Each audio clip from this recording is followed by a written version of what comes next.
Hello guys, അപ്പം ഞാൻ ഇന്ന് ഉണ്ടാക്കാൻ പോകുന്നത് ഓറഞ്ച് ടാങ്കിൻ്റെ ഐസാണ്. ഈ മോൾഡ് ഞാൻ വാങ്ങിയത് ആമസോൺ വഴിയാണ്. അപ്പം നമുക്ക് ഇനി ഉണ്ടാക്കാൻ തുടങ്ങാം. ആദ്യം ടാങ്ക് പൊടി ഇതിലേക്ക് വെള്ളത്തിലേക്ക് ഇടാം. എന്നിട്ട് കുറച്ച് പഞ്ചസാര ഇടാം.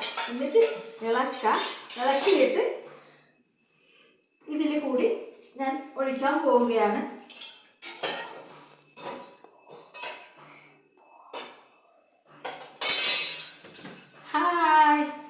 ഇത് ഫ്രിഡ്ജിൽ വെക്കാൻ പോവുകയാണ്. അതെൻ്റെ മകൻ പഞ്ചസാര കട്ട് തിന്നുകയാണ്. പഞ്ചസാരയും ടാങ്ക് പൊടിയും അവൻ വളരെ ഇഷ്ടമാണ് കട്ട് തിന്നുന്നത്. ഞാൻ ഫ്രിഡ്ജിൽ കൊണ്ടുവെക്കുകയാണ്. അരമണിക്കൂർ കഴിയുമ്പോൾ നമുക്ക് തുറന്നു നോക്കാം. ലൈക്ക് ചെയ്യണം.